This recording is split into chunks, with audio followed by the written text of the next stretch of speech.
Pernahkah kamu melihat orang yang kamu sayangi berjuang dengan setiap gerakannya? Aku pernah. Setiap langkah, setiap gerakan kecil, bahkan sekadar berdiri dari kursi, menjadi tantangan besar yang penuh rasa sakit. Aku masih ingat jelas bagaimana nenekku, yang dulu begitu aktif dan ceria, kini harus berjuang hanya untuk berjalan ke dapur atau ke kamar mandi. Setiap pagi, aku melihatnya menahan air mata, berusaha menyembunyikan rasa sakitnya agar tidak membuat kami khawatir. Pagi hari, nenekku adalah penderitaan. Sekadar bangun dari tempat tidur, berarti harus menahan rasa sakit yang tajam di lutut dan jari-jarinya. Kadang, butuh waktu lama hanya untuk duduk di tepi ranjang, mengumpulkan keberanian sebelum akhirnya berdiri. Aku sering mendengar desahan pelan, napas berat, dan melihat ekspresi lelah di wajahnya. Rasa sakit itu tidak hanya fisik, tapi juga menguras mentalnya. Rasa sakit itu merenggut kebahagiaannya, membatasinya di kursi dan mengecilkan dunianya hanya pada apa yang bisa dia lihat dari jendela. Dulu, ia suka berjalan-jalan di taman, bercengkrama dengan tetangga, atau sekadar duduk di teras menikmati udara pagi. Kini, semua itu terasa mustahil. Hari-harinya dihabiskan di dalam rumah, menatap keluar jendela, merindukan kebebasan yang dulu ia miliki. Kami mencoba segalanya, kunjungan dokter yang tak ada habisnya, lemari penuh pil, dan berbagai terapi yang direkomendasikan. Setiap kali ada obat baru, kami berharap itu akan menjadi jawaban. Tapi kenyataannya, pil-pil itu hanya menambah daftar panjang pengobatan yang harus diminum setiap hari. Dan krim yang hanya memberikan kelegaan sesaat. Efek sampingnya, masalah perut, kantuk, dan rasa lelah yang tak kunjung hilang, seringkali membuatnya semakin tidak berdaya. Kadang, krim itu hanya membuat kulitnya terasa dingin, tapi nyeri di dalam sendi tetap saja menusuk. Dan pikiran kabur menjadi kebiasaan barunya. Ia sering lupa di mana meletakkan barang, atau tiba-tiba kehilangan fokus saat berbicara. Semua efek samping itu membuatnya merasa semakin jauh dari dirinya yang dulu. Rasanya kami hanya menutupi gejala, tidak pernah menyelesaikan masalah sebenarnya. Setiap hari kami bertanya-tanya, apakah ada cara lain? Apakah ada harapan untuk mengurangi penderitaannya tanpa harus menambah beban baru? Dampak emosionalnya sangat menghancurkan. Dia meminta maaf karena membutuhkan bantuan, merasa seperti beban. Kadang, ia menahan diri untuk tidak meminta tolong, takut merepotkan keluarga. Aku bisa melihat rasa bersalah di matanya setiap kali kami harus membantunya berdiri atau berjalan. Nyeri kronis tidak hanya menyerang tubuh, tetapi juga mengikis martabat dan kemandirian. Setiap hari, ia kehilangan sedikit demi sedikit kepercayaan dirinya, merasa tidak lagi menjadi dirinya yang dulu kuat dan mandiri. Kami sangat membutuhkan solusi nyata yang bisa mengembalikan hidupnya. Kami ingin melihatnya tersenyum lagi, berjalan tanpa rasa takut, dan menikmati hari-hari tuanya dengan damai. Setiap keluarga pasti ingin yang terbaik untuk orang yang mereka cintai. Dan kami pun tidak pernah berhenti berharap, mencari, dan berdoa agar suatu hari nanti, penderitaan ini bisa berakhir. Tepat ketika kami pikir sudah mencoba segalanya, harapan datang dari tempat yang tak terduga. Seorang tetua desa yang berbicara tentang apotek alam. Dia percaya bahwa untuk setiap penyakit, alam memiliki obat jika kita tahu di mana mencarinya. Skeptis tapi putus asa, kami mendengarkan. Bagaimana jika jawabannya bukan pada resep lain, tapi pada tanaman yang kita lewati setiap hari? Kami mulai melihat halaman belakang kami sebagai peti harta karun obat, bukan hanya gulma. Janjinya sederhana, solusi alami, mudah diakses tanpa efek samping yang keras. Kita diajari bahwa hanya perawatan yang langka dan mahal yang berhasil, tapi itu mitos. Banyak yang disebut gulma sebenarnya adalah obat yang ampuh. Nenek moyang kita tahu ini dengan baik. Obat modern sering berasal dari tumbuhan. Media Group, herbal medicine bottles on wooden table, fresh medicinal plants in mortar and pestle, scientist examining plant samples in lab. Aspirin dari kulit pohon willow, obat jantung dari foxglove. Dengan mengabaikan tanaman ini, kita mengabaikan kekuatan penyembuhan alami alam. Langkah pertama adalah menghilangkan prasangka kita terhadap yang liar dan umum. Halaman belakangmu bisa menjadi taman harta karun tersembunyi, jika kamu tahu cara mencarinya. Pahlawan dalam kisah nenekku adalah 3 tanaman sederhana, daun suruhan kumis kucing dan daun salam. Daun suruhan, sering disebut gulma, adalah anti-inflamasi alami dan pereda nyeri, terutama untuk nyeri sendi. Kumis kucing, dengan kumisnya yang mirip kucing, adalah detoksifikasi yang kuat, membantu tubuh mengeluarkan asam urat. Daun salam mendukung fungsi ginjal dan mengurangi peradangan. Bersama-sama, mereka membentuk tim holistik, meredakan nyeri, mengurangi peradangan, dan mendukung detoksifikasi alami tubuh. Ini bukan herbal eksotis, mereka mudah diakses, sering tumbuh di rumah. Trio ini menjadi dasar penyembuhan nenekku. Keajaibannya ada pada ritualnya.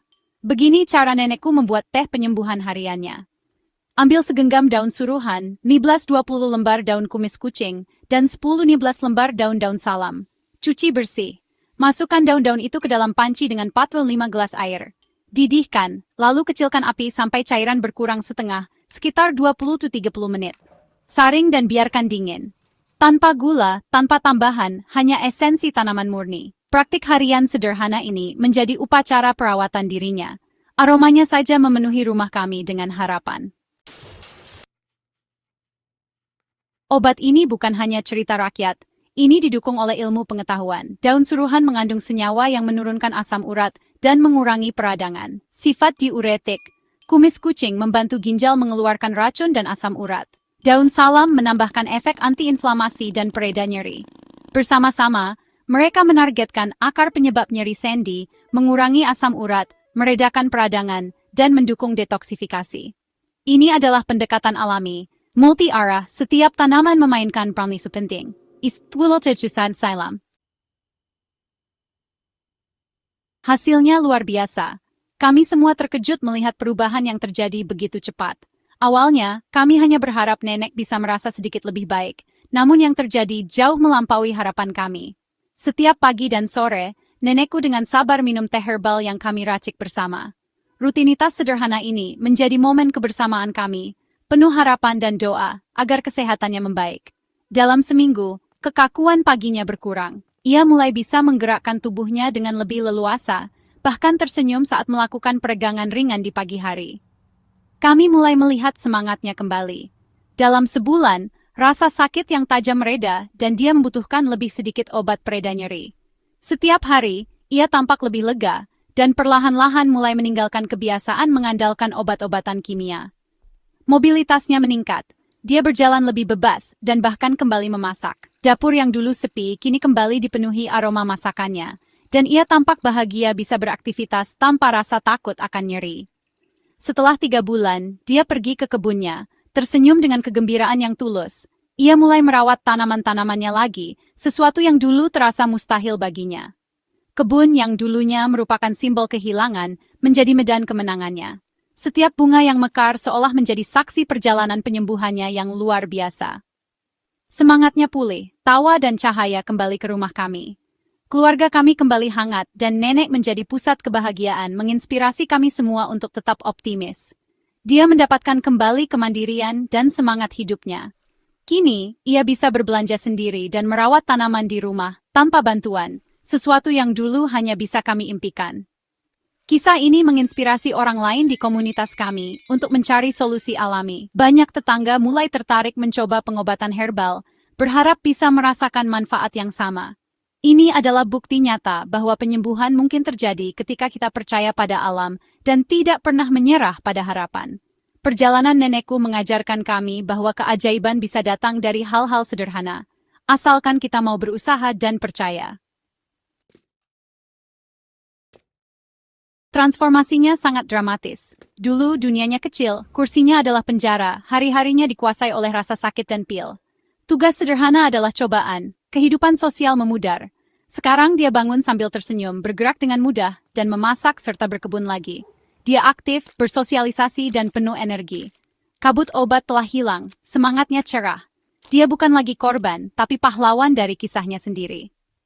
Teh herbal kini menjadi tonik kesehatan hariannya. Inilah kekuatan sejati penyembuh alami.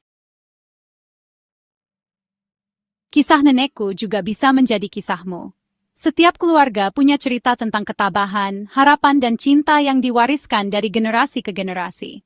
Nenekku, seperti banyak orang tua lainnya, pernah menghadapi tantangan kesehatan yang tak berujung. Namun, ia menemukan kekuatan dalam pelukan keluarga dan kehangatan rumah, serta dalam kearifan yang diwariskan oleh alam. Nyeri kronis tidak harus menjadi kenyataanmu. Alam menawarkan jalan yang lembut dan ampuh untuk penyembuhan. Setiap langkah kecil di taman, setiap sentuhan pada daun-daun hijau, adalah pengingat bahwa solusi alami seringkali ada di sekitar kita, menunggu untuk ditemukan dan dimanfaatkan. Trio suruhan, kumis kucing, dan berbagai tanaman herbal lainnya telah digunakan selama berabad-abad untuk membantu meringankan rasa sakit dan meningkatkan kualitas hidup. Mereka bukan sekadar tanaman, melainkan warisan pengetahuan yang telah terbukti dari waktu ke waktu. Daun salam adalah hadiah bagi siapa saja yang bersedia mencoba. Konsultasikan dengan doktermu, karena setiap perjalanan penyembuhan adalah unik. Jangan ragu untuk bertanya dan mencari panduan yang tepat agar manfaatnya bisa dirasakan secara maksimal. Tapi berdayakan dirimu dengan kearifan alam. Mulailah dari yang kecil, konsisten, dan dengarkan tubuhmu. Catat setiap perubahan, sekecil apapun, dan rayakan setiap kemajuan. Penyembuhan membutuhkan waktu, tapi hasilnya mengubah hidup. Proses ini adalah perjalanan, bukan perlombaan. Bagikan pengetahuan ini, jadilah mercusuar harapan bagi orang lain. Ceritakan pengalamanmu, dorong teman dan keluarga untuk mencoba, dan jadilah bagian dari perubahan positif di sekitar kita.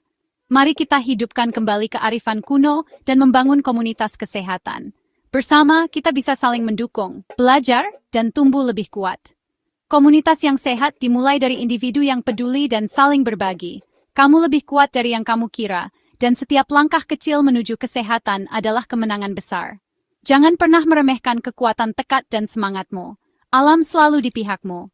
Rangkulah karunia ini, klaim kembali hidupmu, dan izinkan dirimu untuk tumbuh bersama alam. Setiap hari adalah kesempatan baru untuk memulai. Jadilah inspirasi bagi orang lain untuk melakukan hal yang sama. Bersama, kita bisa menciptakan masa depan yang lebih sehat, penuh harapan, dan penuh cinta.